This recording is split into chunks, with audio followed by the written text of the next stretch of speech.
नमस्कार. जय मल्हार. मी डॉक्टर सचिन झांबरे. मला बरेच जणांचे फोन आले, कमेंट्स आल्या की दादा परत एकदा तळी कशी भरायची किंवा उद्या क्रमवार कसा करायचा. उद्या चंपाषष्ठी आहे तर क्रमवार आणि पूजा कशी करायची अशी मला कमेंट्स आल्या, फोन आल्या. तर सगळ्यात पहिल्यांदा तुम्ही काय करा, हा जो इथे आपण जो घटा म्हणजे जो आपण खंडोबाचा टाक बसवला किंवा तुम्ही मूर्ती बसवली असेल ती पहिलं उद्या सगळ्यात सुरुवातीला सकाळी स्वच्छ पंचामृताने अभिषेक करून किंवा पंचामृताने धुवून स्वच्छ परत आहेत ना तिथे ठेवा. आणि नंतर हे केल्यानंतर तुम्ही जो नैवेद्य कराल की भाजी भाकरीचे मी सांगितले की वांग्याचं भरीत, बाजरीची भाकरी, कांद्याची पात, वरण भात आणि काय काय जण पुरणपोळी सुद्धा करतात.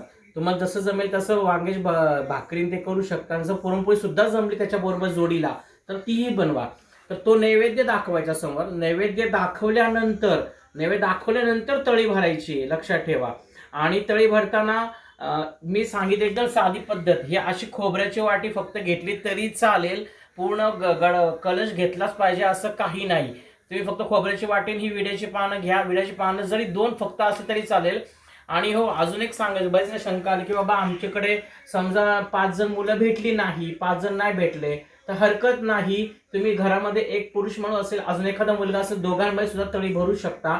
किंवा एकदा एक पुरुष माणूस जरी असला की काय काय जण आता सोसायटी फ्लॅट सिस्टम वाली नवरा बायको फक्त घरामध्ये असतात, तर फक्त त्या पुरुषाने एकट्याने धरली तरी चालेल. त्याच्यामुळे तुम्ही खंडोबाचा टाक सुद्धा ठेवता, काय काय तळी खंडोबाचा टाक सुद्धा ठेवतात.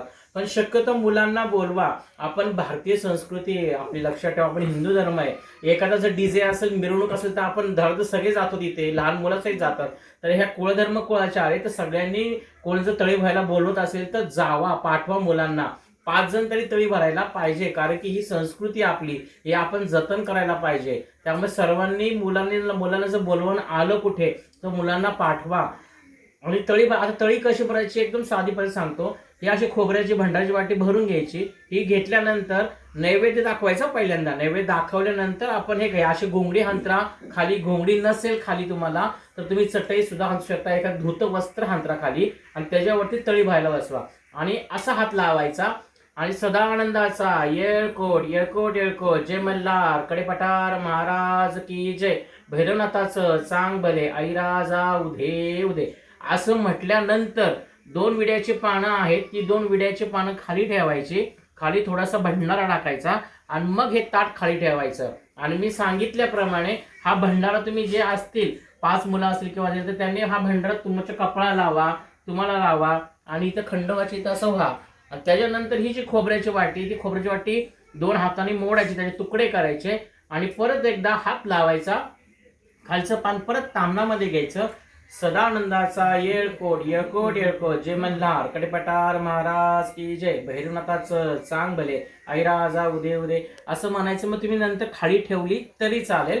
आणि त्याच्यानंतर हे जे 5 तुकडे आहेत, हे 5 तुकडे घ्यायचे. दिवटी जर तुम्ही पाजळली असेल तर दिवटी घातात, दिवटी नसेल तर काही हरकत नाही. ते खोबऱ्याचे 5 तुकडे भंडारा घ्यायचा. पूर्व दिशेला किंवा ज्या ठिकाणी खंडोबाची दिशा असेल तुमच्या घरापासून त्या दिशेकडे ते 5 तुकडे घ्यायचे आणि सदानंदाचा येळकोट म्हणून ते उजळायचे.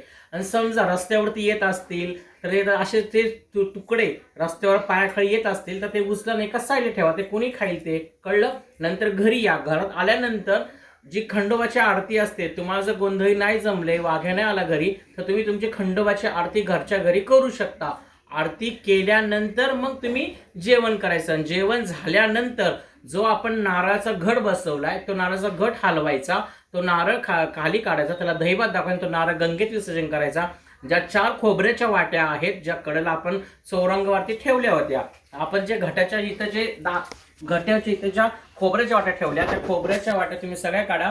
जी विड्याची पानं, खारीक, सुपारी, बदाम, हळकुंड आहे ते तुम्ही गंगेत विसर्जन करा. जो घटावरती नारळ ठेवलाय तो गंगेमध्ये विसर्जन करा. घटाचं पाणी, हे पण प्रश्न विचारले, घटाचं पाणी काय घ्यायचं, तर घटाचं पाणी हे झाडाला घाला. आणि त्याच्यानंतर जे खाली तांदूळ आहे ते तांदूळ तुमच्या धान्यामध्ये टाका किंवा त्या धान्य जर ओले झाले असतील तर थोडे साईडला ठेवा आणि त्याचा भात 2 दिवसामध्ये करा आणि तुम्ही घरात सर्वांनी खा.